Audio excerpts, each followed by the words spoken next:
Frail. That word hits differently after 60, doesn't it? Here's the uncomfortable question no one is asking loudly enough. What if the very thing helping you lose weight is quietly costing you strength? And not just gym strength. I'm talking about the strength that keeps you independent, steady on your feet, confident, climbing stairs without hesitation. Weight loss drugs like Tirzepatide are changing the conversation around metabolism, blood sugar, and even longevity. And yes, they can be powerful tools. But here's the tension. If the scale is going down, but your muscle is going with it, what does that mean for your mobility, your balance, your functional fitness 5 years from now? Most people are celebrating smaller numbers while ignoring a much bigger question. If you care about healthy aging, not just looking lighter, but aging well, then this conversation matters. Because this isn't about fear, it's about clarity. And by the end of this video, you'll understand exactly what to watch for, how to protect your strength after 50, and how to use modern tools without sacrificing your independence. GLP-1 and GIP agonists aren't magic fat-melting shots. They're metabolic signaling tools. They mimic hormones your body already produces after you eat, especially in the gut. These hormones talk to your brain and basically say, "We're good, you've had enough." That's why appetite drops. But here's what most people miss. This isn't just about eating less. It's about how your internal regulation system shifts, and that affects longevity and health span in ways people don't immediately see. When appetite decreases, calorie intake usually follows. And yes, that can lead to weight loss. But it also changes insulin response, blood sugar stability, and how your body processes nutrients. For someone focused on evidence-based health and healthy aging, this matters. Stable glucose isn't just a diabetes conversation. It's a brain conversation, an inflammation conversation, a mobility conversation. Blood sugar swings can quietly erode energy, and energy fuels functional fitness and strength after 50. These medications also slow gastric emptying. Food stays in the stomach longer. That increases satiety, but it can also reduce total protein intake if someone isn't intentional. And that's where things start to get interesting. Because if you're eating less overall, but not prioritizing muscle-supportive nutrition, you might unintentionally undermine strength after 50, the very thing that protects independence and quality of life.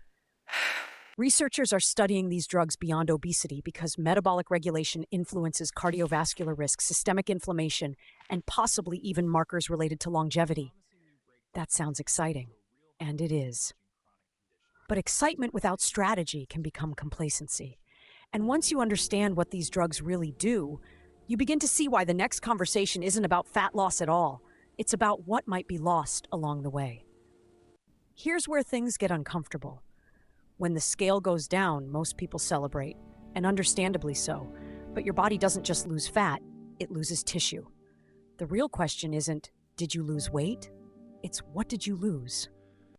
Because fat loss supports healthy aging, but muscle loss quietly sabotages longevity, mobility, and independence. Muscle and fat are not metabolically equal. Losing excess fat can improve metabolic markers, reduce joint stress, and support health span. But losing lean mass, especially after 60, is a completely different story. This is where sarcopenia enters the picture.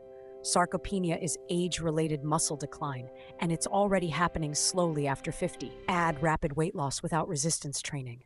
And that decline can accelerate faster than most people realize. Early data on GLP-1 medications shows that a meaningful percentage of weight loss may come from lean mass. Not all of it, but enough to matter. And here's the emotional pivot. After 60, you don't have surplus muscle to waste. Muscle is your insurance policy for balance, functional fitness, and how to age better. You can't afford to trade it away unknowingly. Imagine two people both losing 20 pounds. One preserves muscle through strength training and adequate protein. The other doesn't. 5 years later, one climbs stairs confidently. The other hesitates before standing up from a low chair. Same weight loss, different outcome. And once you see that distinction clearly, you start to understand why muscle isn't optional in the longevity conversation. After 60, muscle isn't about aesthetics, it's about leverage. It's what allows you to carry groceries without thinking twice, get up from the floor without negotiating with your knees, and maintain balance when life quite literally throws you off center. In the world of longevity and health span, muscle becomes currency, and the exchange rate determines your independence. Strength after 50 is one of the strongest predictors of survival and quality of life. Not because bigger muscles look impressive, but because stronger muscles protect joints, stabilize posture, and improve mobility. Grip strength alone has been associated with long-term health outcomes. That's not gym culture. That's evidence-based health quietly speaking through decades of data. Muscle is also metabolically protective. It helps regulate blood sugar, supports insulin sensitivity, and acts like a reservoir for glucose. So when you preserve muscle, you're not just protecting functional fitness, you're protecting your metabolic resilience. And metabolic resilience is foundational to healthy aging. It's the difference between reacting to stress and adapting to it. But here's the emotional truth most people don't say out loud. Frailty doesn't happen overnight. It accumulates, slowly. A little less strength, a little less confidence, a little more hesitation. And if weight loss comes at the expense of muscle, you may feel lighter, but functionally weaker. And that's where the real question begins to surface. Are these drugs the problem, or is something else missing? Here's where most conversations go wrong. People blame the medication. But medication doesn't create frailty in isolation. Context does. A GLP-1 agonist reduces appetite. It doesn't force someone to skip protein. It doesn't prevent strength training. It doesn't demand an aggressive calorie deficit. The real issue often isn't the drug itself. It's the absence of a functional strategy around it. When calorie intake drops too fast, and protein intake drops with it, muscle becomes vulnerable. Add zero resistance training, and the body adapts exactly as biology dictates. It conserves energy and sheds tissue it doesn't think it needs. Muscle is metabolically expensive. If you don't signal that you need it, your body will quietly downsize it. That's not sabotage, that's survival physiology. And here's something subtle but powerful. Many adults over 60 already underconsume protein. They might eat toast for breakfast, soup for lunch, and a light dinner. Now, reduce appetite further, and suddenly daily protein drops below the threshold needed to preserve strength after 50. That's how mobility and balance begin to erode quietly, not because of the medication, but because of how it's integrated into daily life. So the real question isn't, are these drugs making people frail? It's, are people protecting their muscle while using them?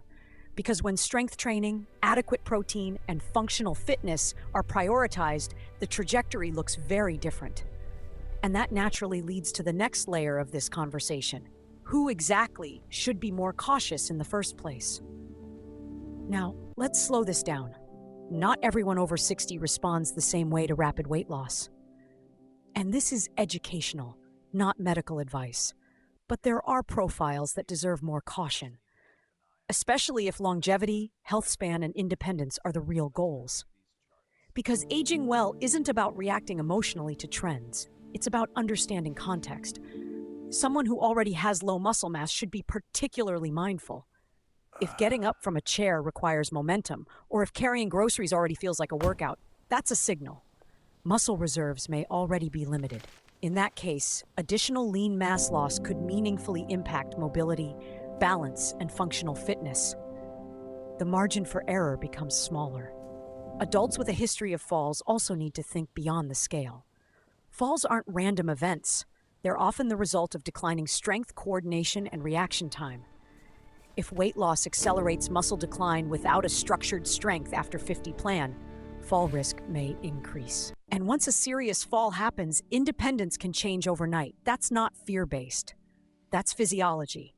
Very lean individuals or those following highly restrictive diets should also pause and evaluate. If someone is already eating minimal protein and low calories, further appetite suppression may unintentionally compromise healthy aging. Longevity isn't built on extremes. It's built on stability. And this naturally raises the most empowering question of all. If someone chooses to use these medications, how can they do it in a way that protects strength and quality of life? Now we move from fear to strategy. Because if someone chooses, with medical supervision, to use these medications, the real focus shifts to protection. Protecting muscle, protecting mobility, protecting independence. Longevity isn't about avoiding tools. It's about using them intelligently within an evidence-based health framework that prioritizes function over appearance. First, protein becomes non-negotiable. Most adults over 60 need more protein than they think, not less. Rough reference ranges often fall around 1.2 to 1.6 grams per kilogram of body weight daily, depending on context. That might look like eggs and Greek yogurt at breakfast, salmon or chicken at lunch, lentils or lean steak at dinner. If appetite drops, protein must move to the front of the plate. Muscle doesn't maintain itself on leftovers. Second, resistance training becomes medicine. Not extreme workouts, not punishing sessions, just consistent progressive strength after 50, 2 to 3 sessions per week, squats to a chair, wall push-ups, resistance bands, light dumbbells, grip strength work, functional fitness that directly improves sit-to-stand ability and stair climbing. Because muscle stays when it's used. It leaves when it's ignored. Third, measure what actually matters. The scale doesn't tell you if you're aging well. Track waist circumference, monitor grip strength, time your sit-to-stand test, pay attention to walking speed and balance. Those are real-world longevity metrics. And if someone wants a structured roadmap that ties all of this together, strength, protein, mobility, metabolic stability, that's exactly why the Longevity Protocol, your comprehensive guide to a longer, healthier life, exists. Not as hype, as a system. Because your goal isn't youth, it's independence. So let's bring this back to you. If the scale goes down, but your strength goes with it, is that really progress? Are you optimizing for appearance or for independence?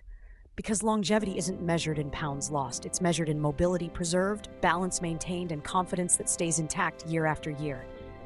Here's the real challenge. Are you training your muscles with the same intention you're managing your weight? Are you tracking strength, grip, sit to stand, or just numbers on a screen? Because healthy aging isn't passive, it's built. One protein-rich meal, one resistance session, one smart decision at a time. If this shifted your perspective, good. That means you're thinking long-term. And if you're serious about how to age better, not just lighter but stronger, make sure you're subscribed and turn on notifications. Welcome to Longevity Blueprint. Live longer, stay stronger, and age smarter with us. Subscribe now and join our community for a healthier, stronger life. And before you go, don't miss the video on your screen right now. Is your ovary span secretly influencing how you age? 2026 Research Explained. Because understanding weight loss and muscle preservation is powerful. But if hormonal longevity is influencing your aging trajectory behind the scenes, you need to know that too. I break down exactly what the new research means and what actually matters for your health span. Remember, your goal isn't youth, it's independence.